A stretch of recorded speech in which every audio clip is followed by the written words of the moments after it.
주택법은 3개 파트로 나눠진다. 이렇게 정리하시고, 첫 번째 주택의 건설에 관련된 것, 두 번째 주택의 공급에 관한 것, 세 번째 리모델링에 관한 것, 이렇게 셋으로 나눠놓고, 이때 주택의 건설이라는 건 건축법하고 다르다 그랬죠. 뭐가 다르다 그랬죠? 한 채, 두 채 짓는 게 아니고 규모를 많이 지을 때, 그게 바로 주택의 건설에 관련된 겁니다. 즉 조금 짓는 대로 건축허가 받고 짓고, 많이 지을 때 뭐 받고 짓는다 그랬죠? 요거 사업 계획 승인 받고 짓는 거. 그러니까 여기는 사업 계획 승인에 관련된 거지 건축 허가와 관련된 게 아니라는 얘기입니다. 많은 주택을 지을 때 어떻게 지을 것이냐라는 그 절차를 다루고 있는 게 주택의 건설과 관련된 것들. 두 번째 주택의 공급이란, 이 공급이 뭐라 그랬죠? 공급 두 가지가 있다 그랬잖아. 첫째 팔아먹는 거, 그냥 빌려주는 거, 임대. 그렇죠? 그래서 주택의 공급에는 분양과 임대가 있는데, 주로 여기서는 우리가 뭘 다룬다? 분양과 관련된 것을 다루는데, 꼭 분양만 있는 거 아니야? 임대주택도 건설하잖아. 그래, 임대주택 있으니까 그것도 있대. 우리가 거의 90%야? 아니야, 98% 정도는 분양과 관련된 내용이고, 임대와 관련된 건 한 2% 정도밖에 안 돼요. 어쨌든 합쳐서 뭘 한다? 분양. 함부로 하라 하지 말라. 합쳐서 공급. 함부로 하라, 함부로 하지 말라, 함부로 하지 말라. 이 공급과 관련돼서 분양하는 자나, 즉 사업 주체죠. 분양받는 자나, 바로 여러분들 함부로 하지 말라는 얘기입니다. 이 주택은 사실은 거주 기능이잖아. 그죠? 주택의 궁극적인 목적은 무슨 목적이다? 먹고 자는 거, 거주 기능이 목적입니다.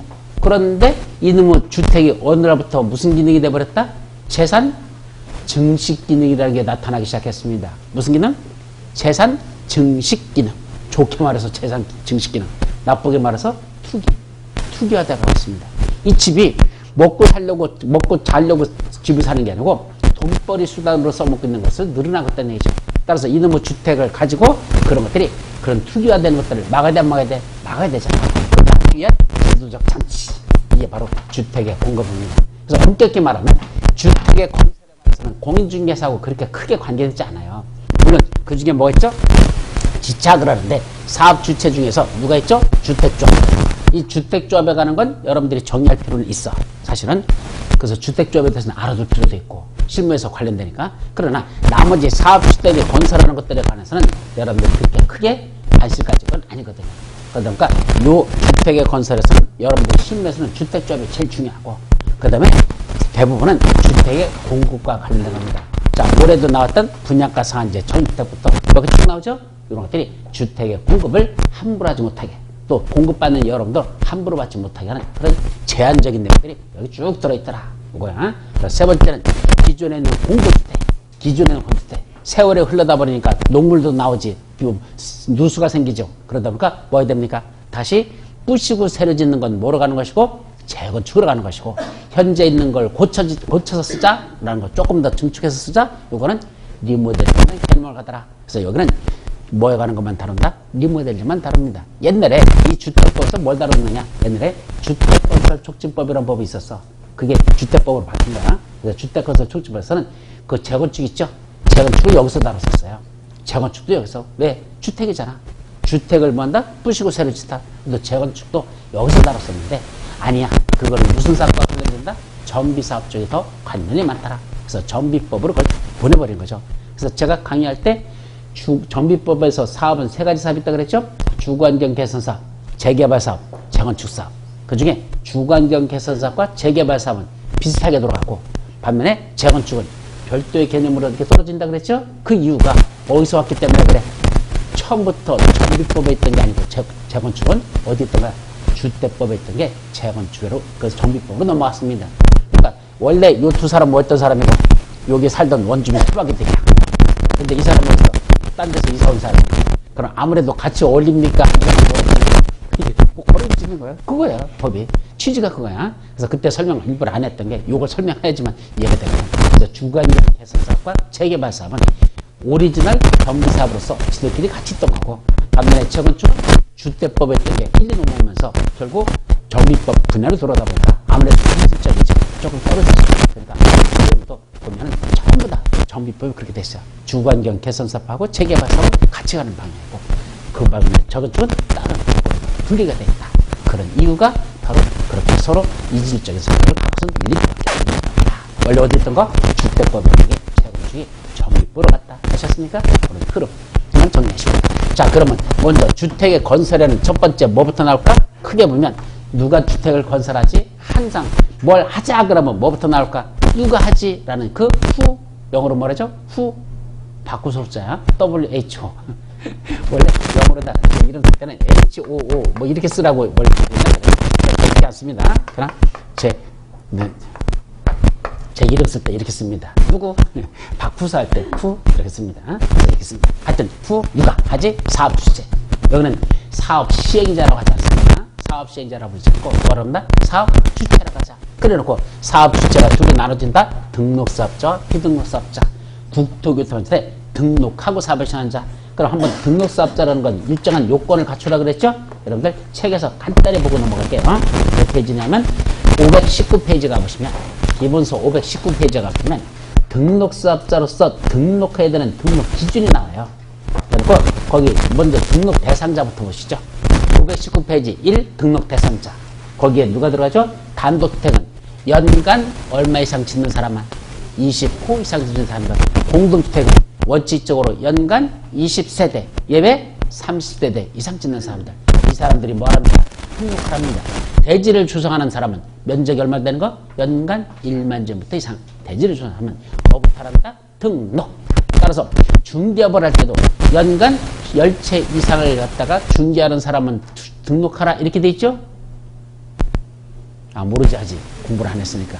그런 말 없습니다. 거짓말입니다.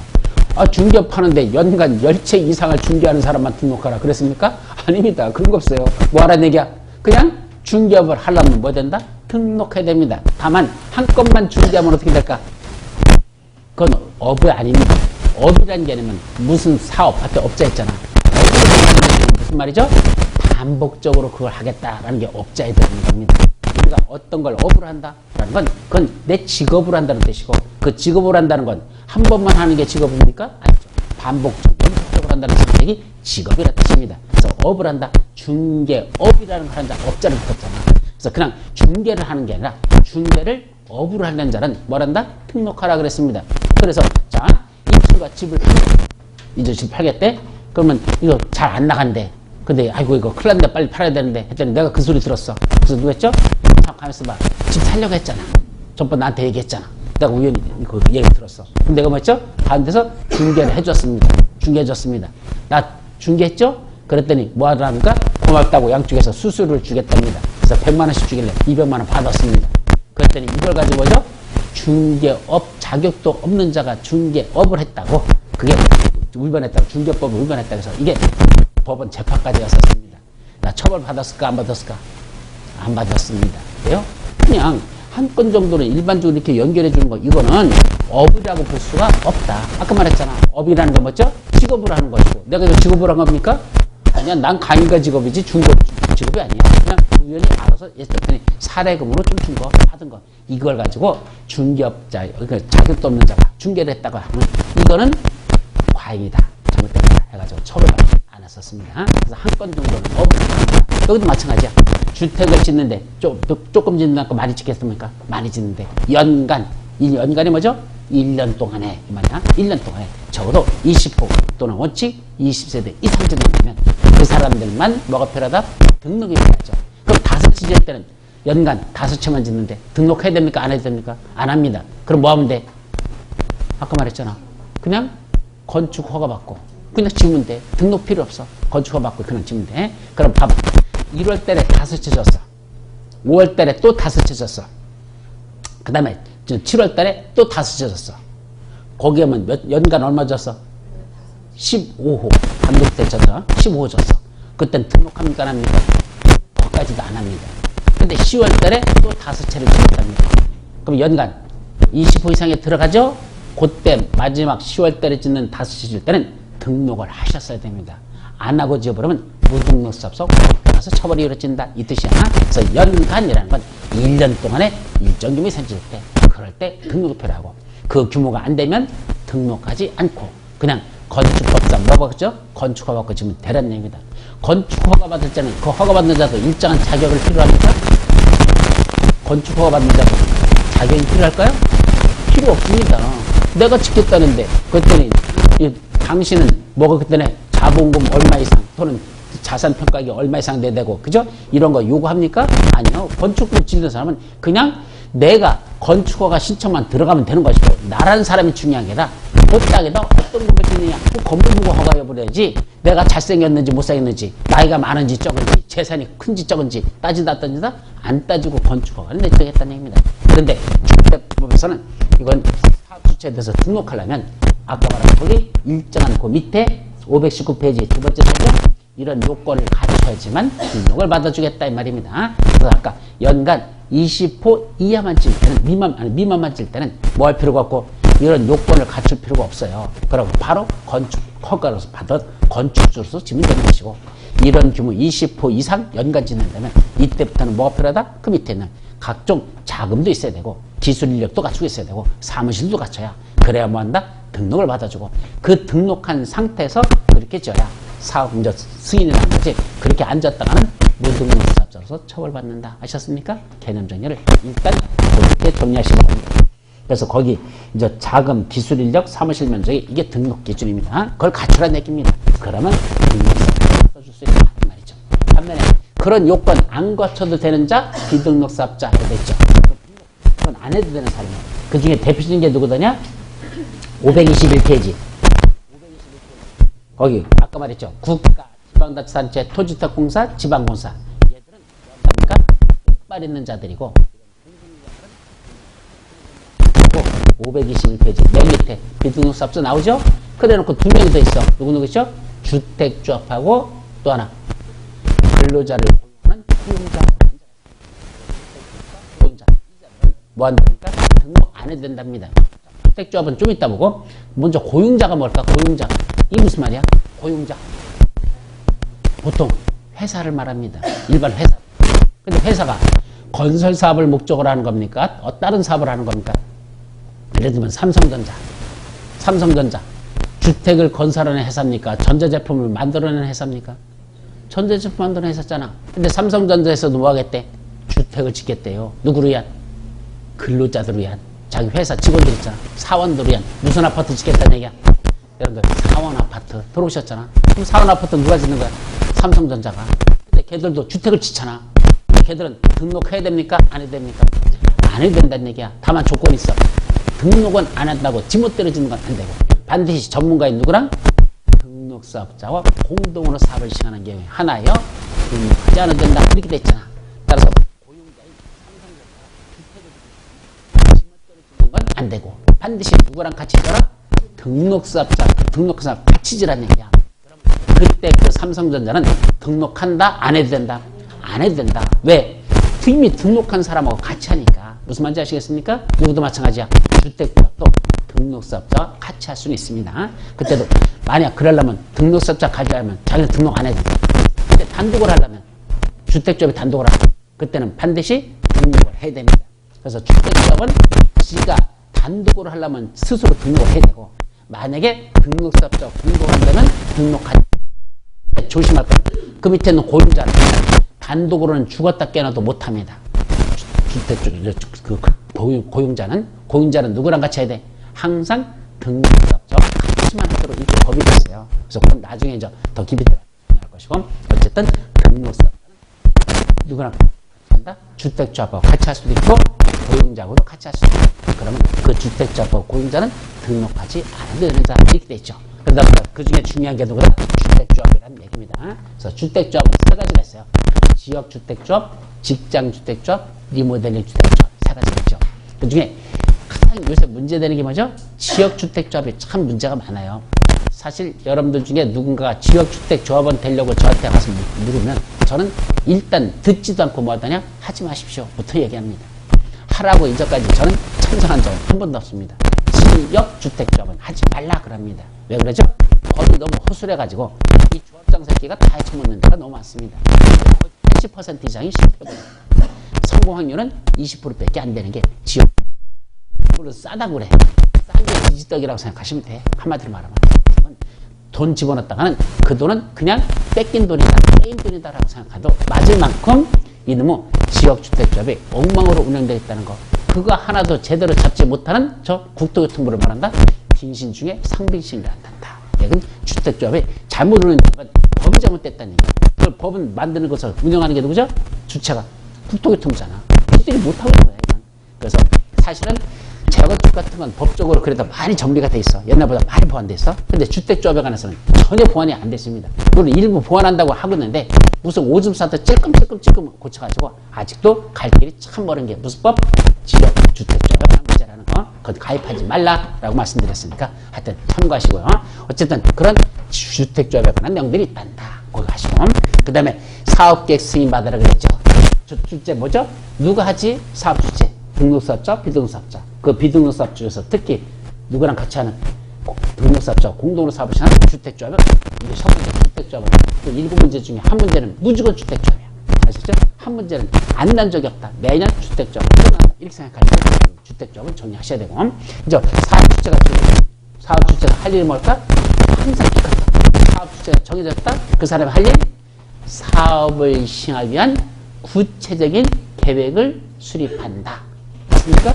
항상 그래요. 모든 법이 다 똑같아. 아까 도를 만들겠다고 도시군 계획 시설사업을 시행하였던 사업 주체가 정해지면 그 사람 실시계획을 작성해서 인가하고 고시한다. 실시계획 작성, 인가 고시. 도시개발 사업 시행자 지정받으면 그자 실시계획 작성해서 인가받고 고시한다. 거기도 실시계획 작성, 인가 고시. 자, 정비법, 정비사업 시행자가 정해졌어. 그 사업 시행자 할 일 사업 시행 계획서라는 걸 작성해서 사업 시행 계획 인가받는다. 자, 건축을 건축하는 건축주 정해서 건축주 뭐 받고 싶으면 건물 짓고 싶으면 뭐 받아야 돼? 건축허가 받아야 되잖아. 그럼 건축허가 받을 때 빈손으로 갑니까? 아닙니다. 설계도면 같은 거 있죠? 작성해서 그걸 가지고 가야 된다. 내가 이렇게 건설하겠어. 라는 게 설계도 있어서나 그걸 가지고 가야 된다. 그래야 건축허가 받을 수 있죠. 자, 이런 식으로 모든 사업은 무슨 사업을 시행하려고 한다? 그러면 그런 사업을 시행해서 구체적인 계획을 작성한다. 여기서는 구체적인 계획을 무슨 계획을 한다? 사업계획이라고 합니다. 여기는 인가받는답니까? 허가받는답니까? 승인받는답니까? 승인받는답니다. 저런 게 돌아버린 거야. 아까는 국토법은 실시계획 인가받는다고 그랬죠. 도시개발법 실시계획 인가받는다고 그랬죠. 정비법 사업시행계획 인가받는다. 거기도 사업시행계획 인가받는다. 건축법 건축 허가받는다. 여기는 인가받는다. 그죠? 주택법으로 갔더니 거기서 뭐다? 사업계획 인가받는다니까 허가받는다니까 승인받는다. 예, 승인입니다. 그럼 이제 궁금해지는 거죠? 교수님, 어떤 때는 인가받고 어떤 때는 허가받고 어떤 때는 승인받는데 그게 무슨 차이겠습니까? 했더니 그걸 또 구구절절히 가르치는 교수님이 있습니다. 그런 교수를 뭐란다? 한 대 취업받고 싶은 교수라고 합니다. 왜요? 그거 의미 없어요. 구분해가지고 뭐 하자는 얘기야? 어떡하자는 얘기야? 물론 행정법에서는 그걸 구분하는 게 있어요. 근데 법을 만드는 자들이 그걸 구분하고 만들까? 안 한다니까? 만드는 새끼는 지 생각나는 대로 떠오르는 대로 하면서 봐. 승인이 먼저 떠올랐어. 그럼 승인이야. 인가 떠올랐어. 인가야. 지금 만든 거야. 허가 떠올랐어. 허가야. 그렇게 생각하시면 됩니다. 법이 원래 그 각각의 허가, 인가, 승인이라는 이걸 구분해서 만들지 않고 실제로 만들 때는 그냥 생각나는 대로 집어넣어버립니다. 그러니까 한마디로 저 왜 인가라 썼고 왜 허가라 썼고 왜 승인이라 쓸까? 한마디로 결론 만든 새끼 맘이다. 그게 정답입니다. 만든 새끼 맘이다. 그 법을 만들 때 그렇게 용어를 썼어. 그대로 하는 거지. 이걸 구분해가지고 이렇게 하니까 우리 허가고 이렇게 하니까 인가고 이렇게 하니까 승인. 전혀 의미 없습니다. 그죠? 여기는 뭐 받는다? 사업계 뭐 받는다? 승인받는다고 합니다. 그 정도면 되지. 그게 왜 승인인지 고르시오라는 시험문제는 세상에 한 문제도 없으니까 그런 건 쓸데없이 더 이상 머릿속에 들어갈 용량도 없는데 그것까지 집어넣을 필요는 없다는 것입니다. 생각하십시오. 자, 그 중에 뭐 했던가? 매도 청구라는 것도 있습니다. 이게 뭐냐면 사업계획 승인받으려면 대지에 대한 소유권을 확보해야 될까 안 해도 될까? 자, 내가 건설업자야. 요 아파트 단지 짓고 싶어. 그러면 아까 사업계획 승인받으라고 했잖아. 그 사업계획 승인은 일정 규모 이상이라고 했죠? 원칙적으로 30% 또는 30% 이상. 아까 이거 등록사업자하고 헷갈리는데 등록사업자는 연 1년 동안에 일정 규모 이상의 주택을 건설하거나 대지를 조성하려면 그때는 뭐 하라는 얘기야? 등록하라 그랬잖아. 연간 원칙적으로 20% 또는 20대 이상. 근데 등록하라 그랬죠. 그럼 등록했다고 다 사업계획 승인받을까? 하는 일마다? 아닙니다. 일단은 등록을 했잖아. 근데 주택을 얼마나 짓는데 그때 단독주택은 30% 이상 짓겠대. 그때는 건축허가 받는 겁니까? 사업계획 승인 받는 겁니까? 그때 사업계획 승인받으라는 얘기입니다. 조금 질 때는 등록했다고 무조건 사업계획 승인받는 게 아니고 지금은 규모가 그때부터 한 건 한 건이야. 한 건당. 아까는 등록하는 걸 연간 1년 동안 따지는 거고 이 사업계획서는 그 사업 하나하나를 따진 겁니다. 그때 얼마나 짓느냐 그거에 따라서 사업계획 승인을 받아야 되는지 아니면 건축허가를 받아야 되는지 그게 구분되는 겁니다. 아셨죠? 그러니까 건축허가 받고 지면 결국 뭐가 되는 거고 건축주가 되는 거고 사업계획 승인 받고 있는 자만 뭐라 부른다? 사업주체라고 부른다. 이렇게 생각하시면 되는데 근데 사업주체라고 다 뭐 하는 거죠? 사실은 요거 사업계획 승인 받을 때 규모가 클 때만 아까 30% 또는 30% 이상일 때는 사업계획 승인이지 사업 주체로서 등록은 했지만 규모가 작은 것일 때는 그때는 사업계획 승인 받는다 그냥 건축허가 받는다 건축허가 받습니다. 그때는 사업 주체의 자격이 아니고 사업 주체 자격이 아니고 그냥 건축주 자격으로서 그때는 건축허가를 받는다. 아셨습니까? 그렇게 구분해. 일단은 구분해놔. 자 그래놓고 사업계획 승인 받는데 그 대지에 대한 소유권을 확보해야 된다. 원칙적으로 안 해도 된다. 당연히 해야 되죠. 원칙적으로 건설하고선 대지에 대한 소유권을 확보해야 됩니다. 그런데 확보하지 않았는데도 뭐 내준대? 사업계획 승인 내주는 경우가 있어요. 소유권을 확보하지 않았는데도 예를 들면 80% 이상만 사용할 수 있는 권한만 확보해. 몇 퍼센트?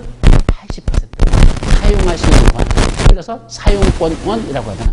이 사용권이라는 게 실무에서는 뭐라고 부르죠? 토지 사용 승낙서라고 합니다.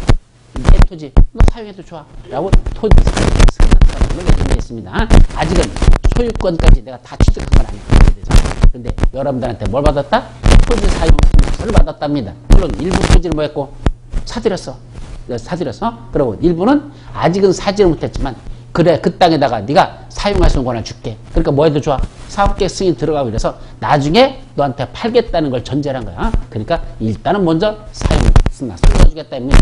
근데 혹시 나중에 여러분들이 토지를 갖고 있다가 누가 그거 공동개발하자고 하면서 뭐 하자입니까? 야 이거 토지 일단은 토지 사용 승낙서 좀 먼저 써놔라 그러면 써줘야 됩니까? 안 써줘야 됩니까? 하지 마십시오. 이 실제 실물에 보면 토지 사용 승낙서를 써주고 나서 그냥 콕 껴버리는 사람들이 대단히 많습니다. 토지 사용 승낙서를 써주고 나면 그 사람이 그걸 가지고 뭐 하죠? 토지를 사용한다고 해놓고 개발합니다. 근데 개발하다 보니까 늦어져. 중간에 사업이. 그럼 이제 토지주 입장에서 뭐죠? 토지 사용 승낙서 줬던 거 이제 처리해버리려고 합니다. 처리하려고 뭐 하는지 아십니까? 인내를 합니다. 그동안 여기 처벌된 돈이 얼마인지 아시냐고. 공사비가. 얼마 처벌났죠? 200만 원. 그래놓고 뭐라는지 알아? 2억 하고 불러버립니다. 그러고는 안 준다? 유치권 들어버립니다. 유치권이 뭐죠? 공사비 안 줬다는 얘기입니다. 유치권 들어옵니다. 그런 사기꾼들이 한둘이 아니라는 거. 대한민국에. 따라서 토지 사용 승낙서라는 걸 써주지 말고 그냥 바로 매매계약서 써서 그냥 넘겨줘버리면 낫지. 일제없이 먼저 토지 사용 승낙서 써준다? 그러는 순간 여러분들은 그 땅은 뭔가다? 내 땅 아니다 라고 생각하시면 거의 맞을 수 있어요. 그만큼 싸가지 없는 어쩌들이 부동산에 실무에 들어가 보니까 진짜 느끼는 게 10명 중에 9명은 사기꾼 같아요. 내가 보니까. 이런 아파트 매매 같은 건 진짜 양반들이고 토지 개발하는 인간들 중에 90%는 사기꾼들만 특색거리고 주변에 그런 사람들밖에 안 보여요. 사실. 그런 게 상당히 많다는 거. 그래서 실무에 부딪혀보면 뭐 공법 잘한다고 실무 잘하는 것도 아니고 그런 사기꾼들 배우는 거 그걸 배워야 되거든. 그래 내가 사기 안 하지. 근데 공법에서는 그런 거 안 배우잖아. 안 가르치잖아. 그죠? 그러니까 사기당할 수 있는 요소들 그걸 먼저 공부하는 게 이게 우선이지 공법 잘하는 게 우선이 아니더라고. 해보면. 그러니까 사실 그걸 조심하시고 그러면 토지 사용 승낙서만 80%만 받으면 돼. 물론 일부는 사들였고 일부는 사용서 받았잖아. 80%만 확보하면 그때는 뭐 할 수 있다? 사업계획 승인 받을 수 있습니다. 그럼 80%만 일단 받았어. 그럼 아직 매수하지 못한 거 있잖아. 그 땅들 있잖아. 그 땅에 대해서는 나중에 뭐 할 수 있다냐? 나한테 팔고 너 떠나라.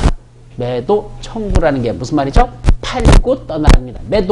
매수는 뭐죠? 산다. 매도 판다잖아. 그러니까 팔고 너 떠나라고 내가 뭐 할 수 있다? 전체 대지 매수의 80% 이상만 원칙적으로 사용할 수 있는 권을 확보하면 나머지 20% 있죠?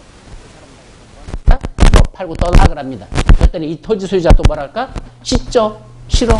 안 팔겠답니다. 그럼 못 팔까? 못 살까? 살 수 있습니다. 이 매도 청구라는 건 무슨 성을 갖는다? 수용과 가치, 강제성을 갖는다는 게 중요한 거야. 매도 청구라는 건 강제성을 갖습니다. 따라서 팔고 떠나 그랬는데 안 팔겠다고 하면 뭐 하면 되죠? 소송을 제기합니다. 그걸 뭐라죠? 매도, 청구, 소송이라는 걸 제기합니다. 그래서 판사한테 무슨 판결을 받는 거냐? 저 사람이 안 판대요. 그랬더니 판사가 그럼 팔을 건가 말 건가를 결정하는 판결일까? 아닙니다. 이 매도수는 이미 파는 건 전제되어 있는 겁니다. 뭐만 결정하는 거야? 가격만 결정하는 거야. 이게 얼마를 주면 될까? 매도 청구서에선 소송 금액은 소송의 핵심마다 가격을 결정하는 겁니다. 파는 건 전제를 해놓고 그런데 얼마 드리면 조건이 이 협의가 안 됐기 때문에 매도 청구 소송이 들어간 겁니다. 판사가 얼마 드리라고 땅땅땅 판결 내리죠? 그거 줘버리고 뺏으면 되는 겁니다. 본인은 죽었다 깨도 안 팔아요. 그 권한이 없습니다. 안 팔아요. 권한 없습니다. 팔아야 됩니다. 다만 가격 결정만 남는 거. 이게 무슨 소송? 매도 청구 소송. 수용과 같은 의미로 여러분들이 보시면 돼요. 강제성을 갖는다. 그러니까 첫 번째 봐요.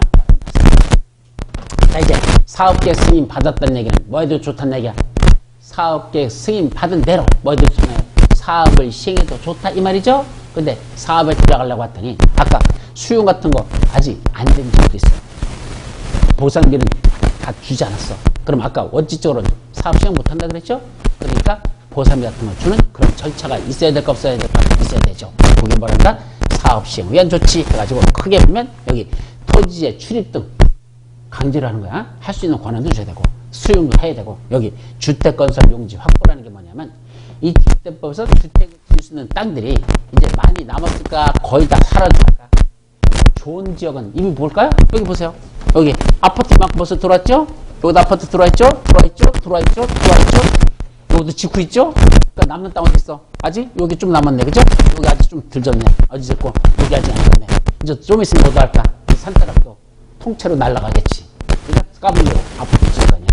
지을 수 있는 땅이 별로 없다는 데 문제가 있습니다. 그러다 보니까 주택법에서 사업 주체들에게 도움을 줍니다. 법에서 도와주는 거야. 야, 요렇게 네가 주택건설 용지를 용이하게 확보할 수 있도록 이 법에서 도와주마. 그것이 바로 뭐다? 여기 주택건설 용지를 확보하는 겁니다. 첫째는 누가 갖고 있는 거? 여기 있는 것 중에 국가나 또는 지방자치단체들이 가지고 있는 땅도 있겠죠. 일정한 자들에겐 우선 그 자들에게 할 수 있는 권한을 줍니다. 그 자에게 매도하는 거죠. 우선 팔아요. 그래서 그걸 사가지고 거기다 지들이 주택을 건설할 수 있도록 누가 갖고 있는 거?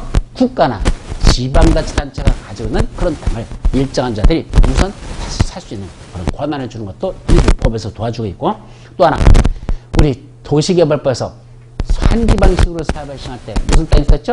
채비지라는 게 있었어요. 그 채비지가 뭐죠? 사업시장자, 사업시행자 지가가죠. 그 채비지라는 건 그러니까 여러분들한테 줘야될 환지를 일부 떼어가지고 환지를 주지 않고 그걸 누가 갖는다? 사업시행자가 그 채비지라는 걸 지정해서 지가가 버립니다. 그리고 이걸 뭐 한다 그랬죠? 팔아버린다 그랬습니다. 그럼 뭐가 들어와? 돈이 들어오잖아. 그 돈 갖고 뭐 한다? 사업에 필요한 경비에 쓰는 겁니다. 따라서 사업에 필요한 경비에 충당하기 위해서 무슨 방식에서만? 환지 방식에서만 사업 시행자가 가지고 있는 땅, 이 땅을 뭐라고 한다? 채비지. 이 땅은 결국 누구 땅이었었어? 여러분들 땅이었어. 근데 그 중에 일부 조금씩 준 거야. 그러니까 여러분들 땅은 그만큼 어떻게 되는가? 나중에 환지 받을 때 줄어든다 그랬죠. 그 채비지만 좀 준 여러분들이 뺏기는 거야. 대신 그걸 뭐 하는 데 쓴단다? 딴 데 쓰는 게 아니라 사업에 필요한 경비에 충당하는 거니까 결국 여러분들이 현금으로다가 그 사업비를 돈 낸 게 아니고 뭐로 낸 거야? 땅으로다 토지로다 그게 사업비를 낸 겁니다. 그 사업비를 충당하려고 현재 설정된 땅을 뭐라 부른다? 채비지라 합니다. 이 채비지를 아까 처분한다 그랬잖아. 그때 누구한테 우선 처분할까? 바로 국민주택을 건설하고자 하는 국민주택 용지로 사용하고자 하는 사업주체들. 아까 국민주택이 됐었죠? 바로 이 국민주택은 아까 중소형 주택을 짓는다 그랬죠? 원칙적으로 85년부터 이해야 되는 거다. 그러니까 대형 주택이 아니고 중소형은 일반 서민용 주택으로 봅니다. 그런 주택을 건설하는 사업 주체에게 뭘 팔겠다면 그 채비지를 2분의 1까지를 우선적으로 팔 수 있는 그래서 부여합니다. 그러니까 채비지 이제 그 땅을 누가 사러 가는 거야? 바로 국민주택을 건설하는 사업주체가 찾아가서 그 도시개발 사업 시행자한테 뭐라고 합니까? 어이, 네가 갖고 있는 그 채비지 있잖아. 그 중에 2분의 1은 나한테 팔아라. 50%는 나한테 팔아라. 내가 거기다 뭘 짓겠다? 국민주택을 짓겠다. 라는 그 우선권을 거기다 부여하고 있는 것들. 이게 바로 뭐하기 위한 주택건설 용지를 확보할 수 있도록 그렇게 도와주는 제주다. 그걸 해놓고 이제 확보했으니까 뭐죠? 이제 거기다 뭐죠? 착공 신고하고 검사 들어갑니다. 시공하고 제대로 하는지 감리감독하고 그 다음에 다 지었다? 여기는 뭐 받습니까? 사용검사를 받습니다. 우리 국토법에서 도로공사 다 끝났어. 뭐 봤죠? 도로공사 다 끝났습니다. 준공검사라는 걸 봤습니다. 도시개발사업 시행 다 끝났습니다. 그때도 준공검사를 봤습니다. 전비법에서 사업 다 끝났습니다. 준공인가를 받는다. 고지를 했습니다. 그건 준공인가. 그 다음에 건축법. 지금 우리가 공부했던 법들 다 보고 있는 거야. 그래서 건축법에서 다 끝났습니다. 뭐 받는다 했죠? 사용 승인. 예. 우리 선생님 지난주에 수업 나오셨나? 지난주에 건축법 했잖아. 근데 어떻게 사용 승인 알고 있냐? 아? 벌써 그쪽에 통달하셨어요? 자, 사용 뭐 받는다? 승인. 거기 사용 승인이라고 했어. 그리고 주택법에서는 사용 승인입니까? 아니, 사용 검사. 요렇게 해놨다는 얘기입니다. 그러다 보니까 공사 끝나고 제대로 공사했는지 검사받는 절차가 법마다 다 이제랄로 다르게 해놨으니까 여러분들이 돌아버릴 이유가 있어 없어? 있죠. 공법이 법은 6개를 쫙 만들었고 그 법마다 사업이 진행되는 것마다 그거에 대해서 이제 뭐 받는 거 제대로 이제 그 사업계획 승인 같은 거 이런 뭘 하겠다는 구체적인 계획을 작성한다. 구체적인 계획도 용어가 다 다르고 공사가 다 끝나고 받는 검사도 용어마다 다 법마다 다 다르니까 이걸 구분해서 외우다 보니까 나중에 뭐가 나죠? 머리에 쥐가 납니다. 가만 있어봐. 이거 뭐 사용 준공 검사, 준공 인가, 사용 승인, 사용 검사 이 공법에서 지금 4가지가 나오잖아 벌써. 이러다 보니까 여러분들이 헷갈릴 수밖에 없습니다. 그래서 힘들합니다. 어쨌든 뭐 받는다? 사용 검사 받습니다. 근데 요새 시험 문제 집중적으로 하는 거 이거 사용 검사 후 매도 청구라는 게 있습니다. 요거는 어디까지 공부해야 되냐? 민법이 공부가 돼야 돼. 민법이 공부되지 않으면 사용검사 매도 청구를 못해. 쉽게 말하면 이런 얘기야. 자, 여기 아파트 단지가 있습니다. 그렇죠? 여기 아파트를 지었습니다. 요 아파트가 요건 뭐죠? 요 단지 보십시오. 아파트가 이렇게 좋습니다. 근데 문제는 뭐죠? 요 중에 일부가 이만큼이 누구 땅으로 되어 있다냐? 너무 많다. 저기 이렇게 많이 찾아면 돼. 아파트를 지었는데 일부 땅 요만큼이 남의 땅이었었습니다. 다른 사람 땅이에요. 근데 요 땅 요만큼이 어디 들어갔어? 이 아파트 주택단지 안에 일부 들어갔죠? 근데 이게 이 땅을 대상으로 사업계획 승인이 났습니다. 잘못된 거죠. 원래는 주택에 대한 대지에 대한 소유권을 확보해야 사업계획 승인 내준다 그랬잖아. 근데 요거는 남의 땅이야. 근데 법적으로 예외적으로 그렇게 사업계획 승인 안 받고도 할 수 있는 게 있지만 이거는 아니야. 남의 땅이니까 안 되는 거야. 그럼 뭐 받아야 돼? 토지사용 승낙서를 받아야 되는데 그것도 없어. 그럼 왜 남의 땅인데도 불구하고 여기 사업계획 승인 났을까? 이 사업 주체가 요 놈이 무슨 짓을 했더냐? 요 남의 땅을 갖다가 지가 매수한 양 허위 매매계약서를 작성합니다. 자기 땅도 아닌데 지가 샀다는 얘기야. 그래서 인감도장 같은 거 있죠? 그것도 다 가지고 위조해가지고 지가 받은 양 해가지고 이걸 가지고 소유권 자기 거를 이전을 해버렸습니다. 그럼 소유권 이전 등기가 누구 거로 돼 있어? 사업주체 거로 다 사버렸잖아. 돼버렸잖아. 그럼 짓게 됐잖아. 그러니까 사업계획 승인 신청하면 내줬어 안 내줬어? 다 자기 땅이라고 했으니까 내줬잖아. 근데 문제는 뭐죠? 요 땅 주인이 바로 초기에 그걸 발견했어요. 내 땅이니까 빨리 가서 사업계획 승인 취소 신청하고 하면 되는데 언제까지도 모르겠다냐. 이 공사가 다 끝나서 뭐까지 끝났어? 사용검사까지 받았어. 그럼 사람들이 뭐 한 거야 이제? 입주가 됐다는 얘기입니다. 입주되고 나서 그제 가서 뭐 했다는 거? 자기 땅의 일부가 요 아파트 단지로 들어갔다는 걸 그때 하는 거야. 그래서 조사해봤죠. 이게 무슨 이런 황당한 일이 있나 하고 해봤더니 뭐였어? 허위 매매계약서 작성해가지고 소유권 이전 등기 지들이 가져갔고. 근데 그 분할 등기해서 가져갔다는 걸 또 모르고 있었던 거야. 이런 땅주인이 뭐란다? 또 빙신이라고 하는 거죠. 이것도 빙신인 거야. 자기 땅인데도 불구하고 상당 기간 몇 년 동안을 방치했다 이것밖에 안 되잖아.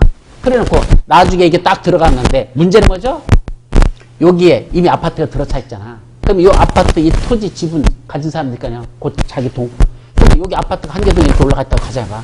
그럼 이제 문제는 이 주택 소유자들이 문제가 된 거야. 자, 이 주택 소유자들 분양 받았잖아.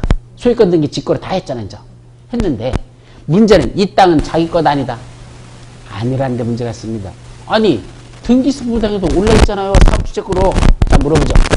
우리나라는 부동산에서 공시의 원칙과 공신의 원칙이라는 게 있는데 그 중에 공신의 원칙은 인정하지 아니한다라고 되고 공시의 원칙만 있습니다. 다시 말하면 라는 제도를 통해서 공시합니다.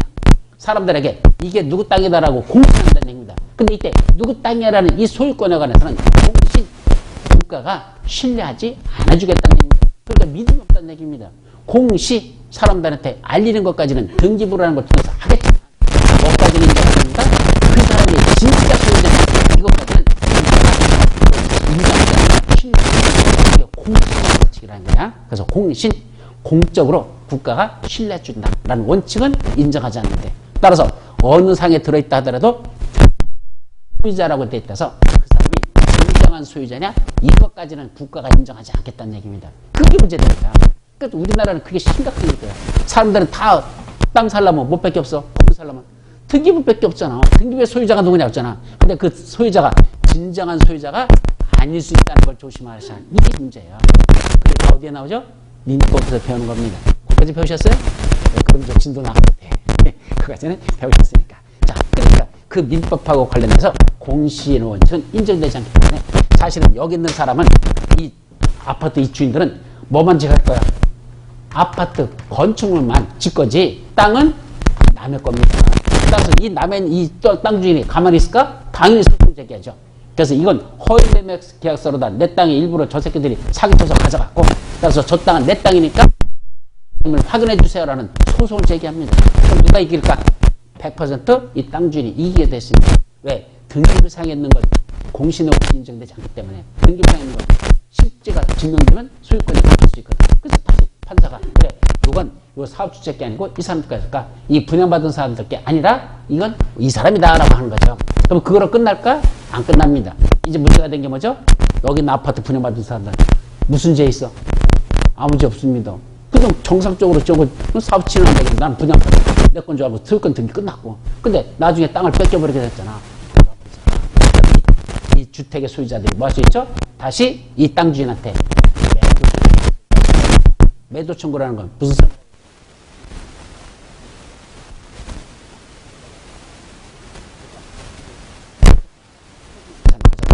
내가 이분한테 뭘 한다? 야, 너 이거 아파트 몇 년 걸렸어?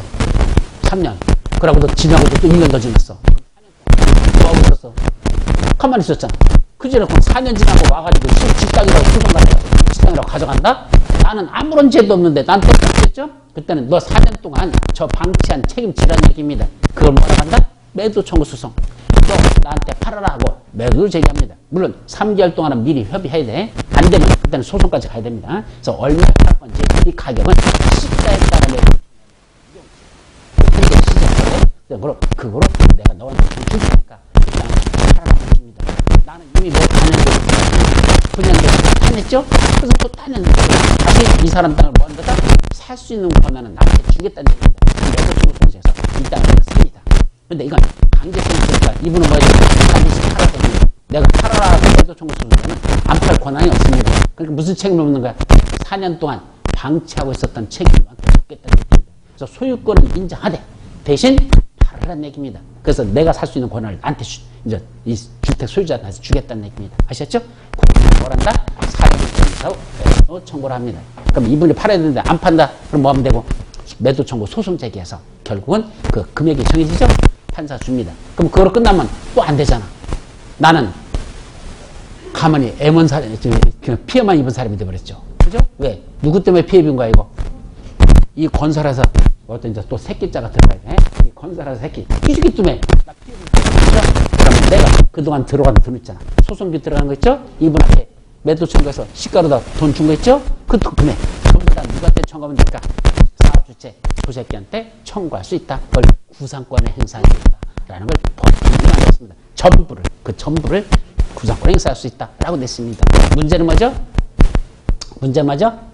저놈의 회사가 문 닫고 사라져 버렸습니다.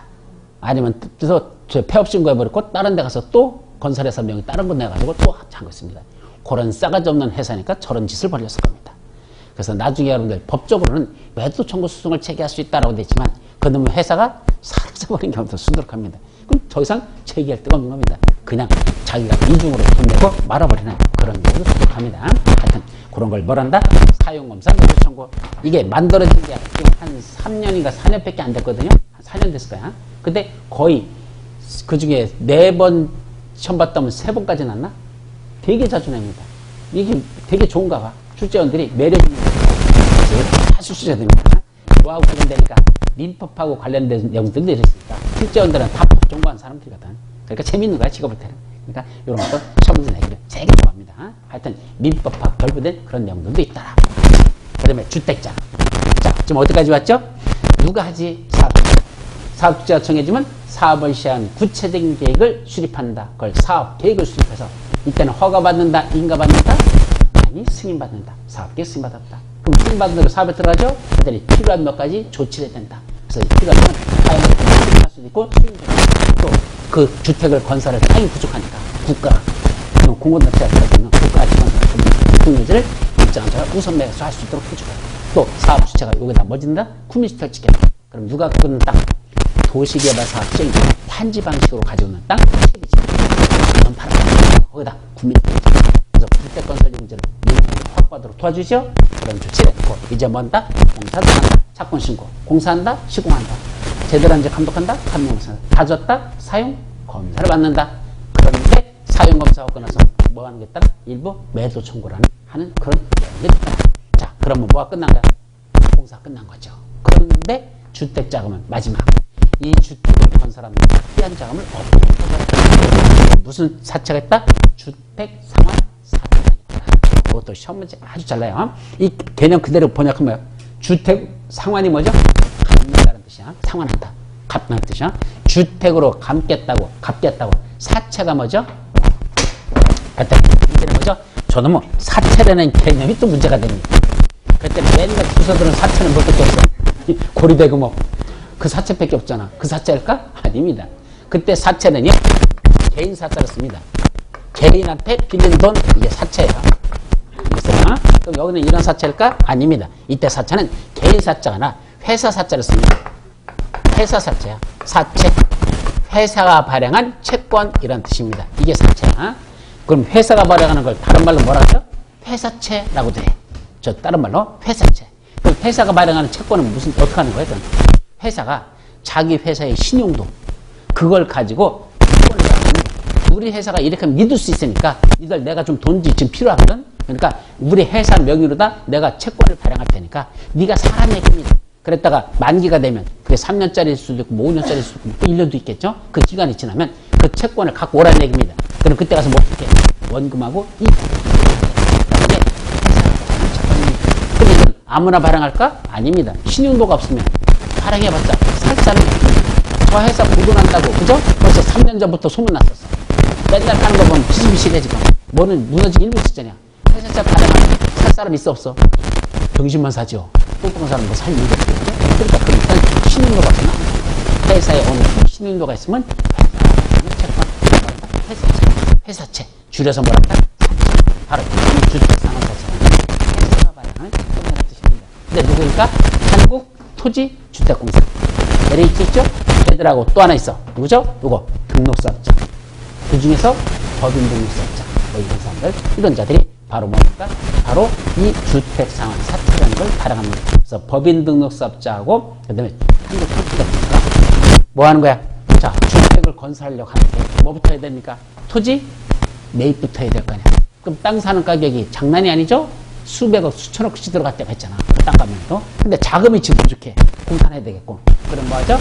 일단 이 주택 상환사채를 발행합니다. 아무렇게나 발행하는 거 아니야.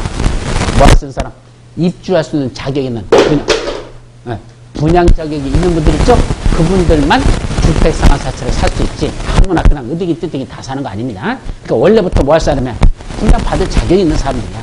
그런데 분양받는다는 게 실무로 돌아가고 분양받으려면 나중에 분양 신청하죠? 사람들이 무지하게 많아. 경쟁률 250대 1이야. 그럼 뭐 해야 돼? 그때 슬그머니 가가지고 뒷돈 주고선 그 분양권 한 장 빼내면 되죠? 그게 쉬운 얘기냐? 안 되잖아. 그럼 뭐 해야 돼? 그걸 추첨해야죠. 250대 1이라고 그랬잖아. 그럼 확률 250대 1은 내가 뚫고 들어가야지만 내가 그 분양권 줄 거 아니야. 근데 250대 1은 그 분양권이라는 게 추천받는다는 게 장난이 아니잖아. 그때 이런 사람들은 뭐 하면 좋다? 처음에 주택상환사채를 먼저 사는 거죠. 이건 초기야, 사업시야. 초기에. 자, 이 친구가 뭐죠? 내가 주택상환사채를 발행해. 지금 돈이 없으니까 이런 주택 매입이라든지 공사비에 쓰려고 하니까 먼저 이 채권을 사시면 나중에 들어왔을 때 그냥 신청하죠? 그때 당신은 청약 경쟁률 250대 1이라는 걸 무시해버리고 너한테는 뭐 하겠다? 분양권을 주겠다는 게 먼저 분양권을 줄게. 분양계약서 너한테는 그냥 써줄 거야. 250대 1 관계없어. 먼저 써줄게. 그러니까 하라는 얘기입니다. 근데 문제는 아직 초기라 그랬잖아. 훨씬 더 아주 사업 초기잖아. 그러니까 이게 그냥 이게 될지 안 될지, 과연 진짜 그렇게 진행될지 위험도가 좀 있긴 있죠. 그죠? 그래도 미리 사면은 나중에 경쟁률에서 청약견준에서는 경쟁할 필요가 없으니까 프리미엄 있죠? 우선권이 있으니까. 그래서 일단 그 채권을 삽니다. 근데 혹시 민간 건설 사업시설이 만약에 한다면 개인 사업자, 개인 등록사업자는 그때 혹시 그죠? 이 공공기관이 이제 민간 얘들은 또 부도날 수 있잖아. 그러니까 뭐 해야 돼? 보증을 세워야 됩니다. 보증을 세우고 혹시 모르니까 그걸 위해서 보증인을 세워가지고 그 다음에 주택을 발행할 수 있도록 이렇게 합니다. 그래서 주택으로 상환 갚겠다고 회사가 발행하는 채권 주택 상환 사채라는 걸 발행한다. 첫 번째 사건 이것도 세 번째 내용은 나중에 정합니다. 자, 그래놓고 주택의 공급으로 넘어갑니다. 공급하자 아까 분양가 상한제 저주택 많이 들었죠? 이게 무슨 말이야? 말 그대로 보니까 분양가 너무 비싸게 받습니다. 제곱미터당 얼마 이하로 받아라. 우리가 실무에서는 평당 얼마 이렇게 얘기하죠? 근데 원래 평당이라는 건 실무고 법률 용어는 제곱미터당 얼마 받아라. 이게 뭐죠? 분양가 상한제 너무 비싸게 받는다 라고 제안하는 거죠. 분양가 상한제 저주택 어떤 것들이 적용하느냐 그런 내용들 어떻게 적용하지? 그런 것들. 그때 뭐가 있습니까? 분양가 심사위원 여기서 뭐죠? 분양가 상한제를 금액을 정합니다. 그래서 이 지역에 분양가 상한제 적용을 하면 그 가격 얼마인지 평당 얼마인지 정해될 거냐. 그걸 누가 정한다? 심사위원회에서 그걸 결정합니다. 그래서 심사위원들이 또 장난질을 치는 것 같습니다. 심사위원이 원래 비공개 건설업자들은 그럼 이제 뭐하죠? 역사는 항상 낮에 이루어집니까? 밤에? 예, 어디서 이루어져? 강남 술집에서 이루어집니다. 역사는 항상 강남 술집에서 이루어집니다. 거기서 누굴 만납니까? 저는 뭐 사업주체하고 분양가 심사위원들하고 그죠? 거기서 개별적으로 만나가지고 같이 만나면 안 돼요. 그럼 금방 뽀록나 버려. 그러니까 1대1 철저하게 비밀이야. 그럼 만나가지고 뭐하죠? 찾아내라고. 평당 100만 원 올려도 도대체 금액이 얼마가 늘어나는데, 그죠? 그러니까 당신한테 내가 뼈도 라는 경우도 카다라 통신이야. 또 그렇게 단정졌다가는 또 소송 들어와. 그러니까 일단 그거에 대해서 그런 경우도 있을 수 있습니다. 분양가 심사위원회 위원들 있죠? 이런들이 누가하고 사업주체하고 결탁하고 장난질 치는 경우도 정말 이해하시고 넘어갑니다. 자, 두 번째 공급질서 교란의 이거 뭐냐? 자, 주택을 공급받는 여러분들, 공급하는 자가 아니고 여러분들도 이걸 투기 목적으로 이용하면 되는지 안 되는지 투기가 되면 안 되잖아. 그래서 아무나 자기들 주택을 공급해서 각종 지위나 증서 같은 게 있어. 지위 중에 대표적인 게 바로 일수익. 그리고 통장 몇 년 가입해서 30년 동안 가입해온 거 있어. 지금 아직 한 번도 안 써먹었어. 그죠? 그런 걸 모아간다. 지금 요지 이번에 분양하는데 프리미엄 한 몇 억씩 붙을 만한 좋은 장소래. 그럼 거기는 청약경쟁률이 높아지죠? 그럼 뭐합니까? 가점제라고 해서 점수, 청약 점수가 있어요. 그래서 몇 년 동안 청약됐는지, 주택을 갖고 있지 않았는지, 또 세대, 그리고 부양 가지고 몇 명이 있는지, 이런 걸 다 따져가지고 점수를 부여합니다. 그때 오래된 이거 가입한 것으로 점수가 높죠. 그걸 가지고 프리미엄 받고 팔아가지고 그 산 사람이 결국 그 사람이 명이 안 되게 됐으니까 명이 바뀌었어요. 봐봐. 내가 이번에 청약 돌아가고 싶은데 일수익 통장이 있어요. 그럼 개인 일수익 사야 될 거 아니야. 오래 가입한 사람 결제 받았는데 이 친구가 오래 가입한 30년 원래가 뭐죠?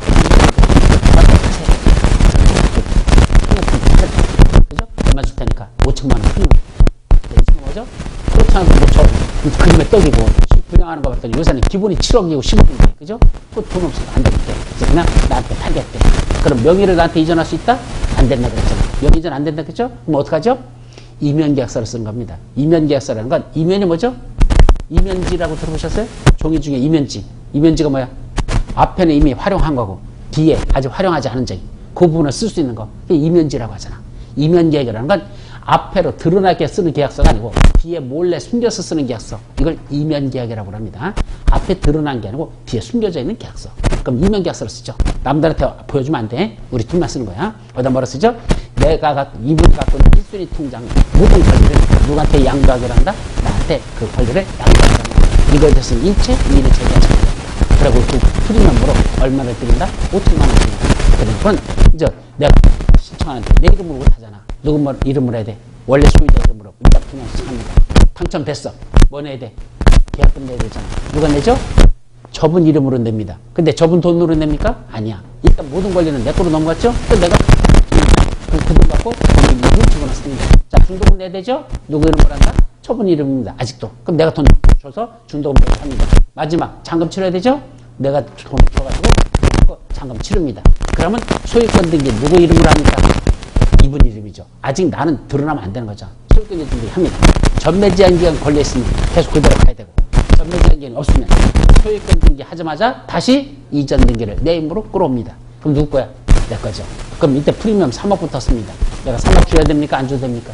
안 줘도 되는 거죠. 이미 5천만 원 초기에 줬잖아. 그럼 끝나는 거야. 근데 여기서 이제 분쟁이 생겨요. 분쟁이 생겨. 네. 초기에 생겨요. 초기도 생겨. 자, 아까 내가 프리미엄 얼마 줬지? 5천만 원. 근데 주변 물어보니까 1억 받았대. 이 사람도 1억 받았대. 지금 5천만 원 더 받았어. 프리미엄. 배 아파 안 아파?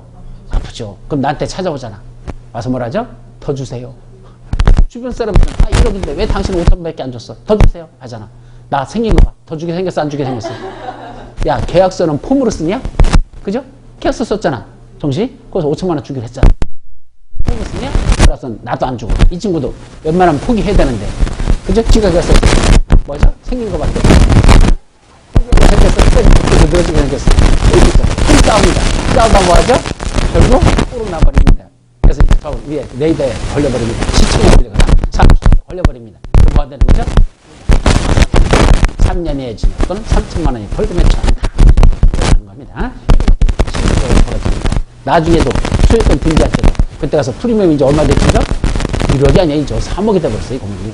그러면 자기는 5천만 원밖에 못 받았는데 그냥 끝까지 가지고 있다. 지금 팔으면 얼마인데? 3억 버는 건데 계속 일찍 팔아가지고 5천만 원밖에 못 건졌잖아. 그때 가서 또 뭐 한다? 나한테 와서 또 둘이 싸웁니다. 그러면 소유권 등기 하는 그 순간에 또 싸우고 앉았습니다. 그러다 또 걸렸다? 3년의 징역 3천만 원 벌금에 처한다. 중간에 뽕나는 게 둘이 썼던 민행계약서대로 안 하고 그걸 둘이 고집부리다가 결국은 불법을 저질렀는데 뽀록나는 순간 걸린다. 그런 짓 하라 하지 말라 하지 말라. 그게 바로 한국에서 가 그런 거예요. 아셨죠? 자, 내용이 먼저 정리가 되면 속에 있는 내용도 들어가면 별로 어렵잖아. 그걸 가지고 살아 붙이는 거야. 또 저당권 설정 등의 제한. 이것도 누구더냐? 사업 주체. 이놈이 문제입니다. 사업 주체. 자, 짓는 동안은 이거 누구 거죠? 짓는 동안은 여기 누구 거라도 이 땅, 이 주택건설 대지, 이 아파트 짓고 있는 땅 지금 짓고 있잖아. 이 땅 누구 거야? 사업주체 겁니다. 소유권 등기 사업주체 거로 됐습니다. 아직 여러분 거 안 됐습니다. 근데 우리나라는 선분양이 일반적이잖아. 후분양보다는 선분양이 더 많다. 그럼 일단 선분양한다는 건 짓기도 전에 뭐 했다는 얘기야? 분양했다는 얘기입니다. 그럼 이게 뭐 냈어 그럼? 뭐 냈어? 계약금. 일단 받았으니까 당첨됐고 계약금 냈겠죠? 그럼 모든 내고 중간에 중간에 내줬잖아. 자, 이미 여러분들 돈이 들어갔어. 나중에 여기 다 짓고 나서 뭐 받고 나면 사용검사 받고 나서 사용검사 받고 났죠? 그 다음에 여러분들 앞으로 뭐 해준다? 소유권 이전 등기가 이루어집니다. 물론 사용검사 받고 나면 제일 먼저 뭐 하냐? 이 주택에 대한 소유권 보존 등기라는 게 먼저 이루어집니다. 보존 등기와 등기 배우셨나요?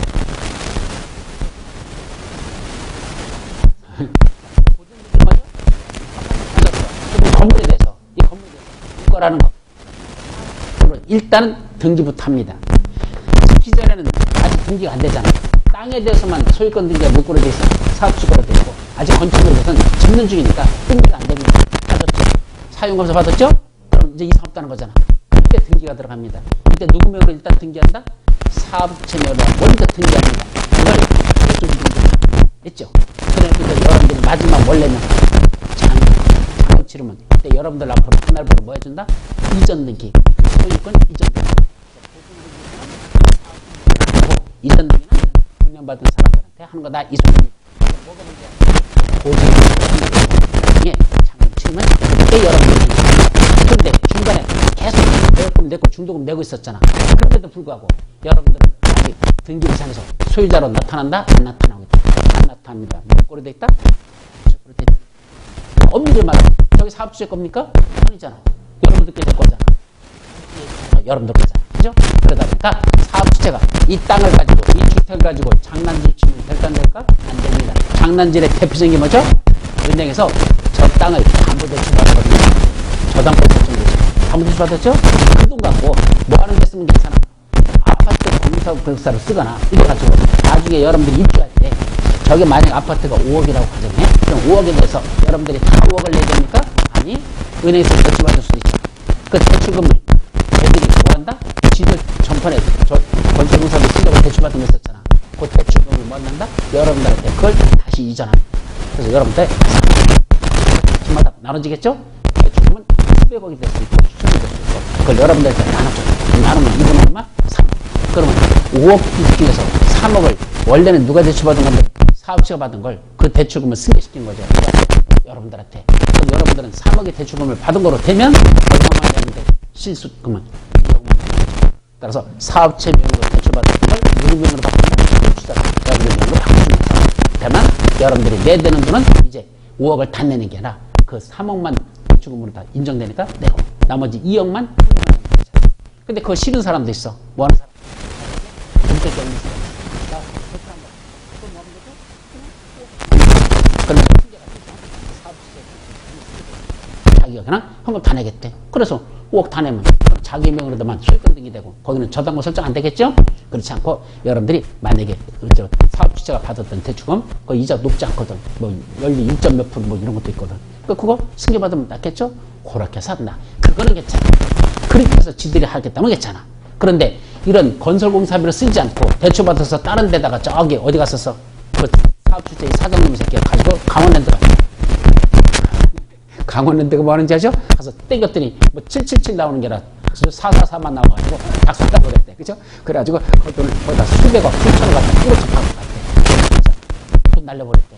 그럼 나중에 그 사업주체가 돈을 못 갚았죠? 그러고 여러분들이 이제 잔금도 다 냈고, 계약금도 냈고, 중도금 냈고, 잔금도 다 냈어. 뭐만 받으면 돼? 소유권 이전 등기하는데 그 등기부상에 갑구에만 소유권이 있지. 을구에는 저당권 같은 게 없어야 되잖아. 그런 걸 봤더니 저당권 5천만 원 하고 있대. 아니 이 저당권 5천만 원이 뭐야? 그랬더니 전번 사업주체 저 새끼들이 돈을 빌려가지고 딴 데 써가지고 못 갚는 바람에 그 저당권이 뭐였다? 여러분한테 승계되지 않는다 한다면 여러분들 어떻게 됩니까? 옥지? 그럼 인상화 쌓인다는 얘기죠. 그런 짓 함부로 하면 사업주체가 된다 안 된다? 안 된다. 이거예요. 그래서 사업주체가 저당권 같은 거 함부로 그 대지나 건축물의 주택에 설정하는 건 된다 안 된다? 안 된다. 입주자들의 대출금을 위해서 하는 건 괜찮지만 그럼 여러분들이 실제 실입주금은 줄어드니까 그건 괜찮지만 그런 목적이 아닌 다른 목적으로 저당권을 설정하는 건 함부로 해서는 된다 안 된다? 안 된다. 자, 아파트 분양받을 때 분명히 무슨 세상이었었어? 이 편한 세상.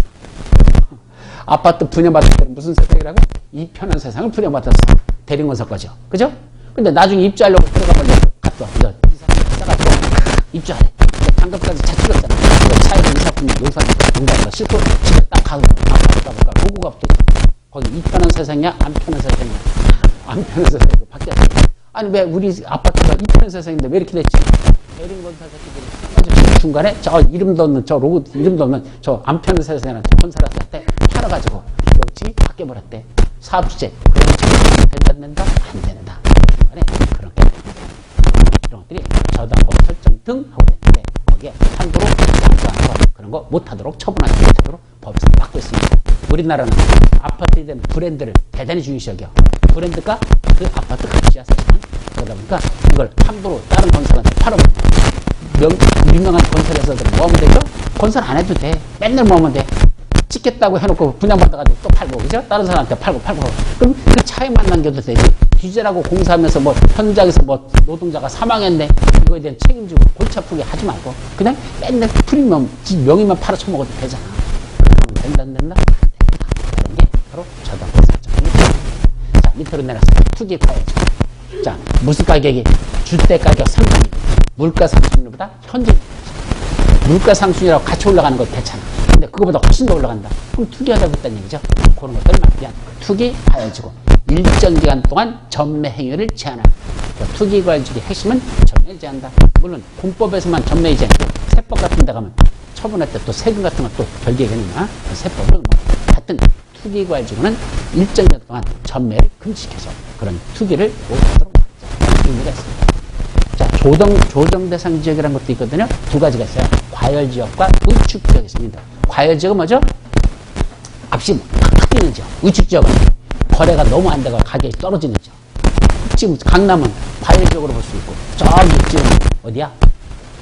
하여튼 지방적이죠? 하도 많아서 말도 못하겠어. 하도 많은 그 지방 지역들 다 뭐죠? 위축 지역으로 볼 수도 있습니다. 이런 것들이 참 많아요. 그래서 이게 극단적으로 조정 대상 지역을 지정한다.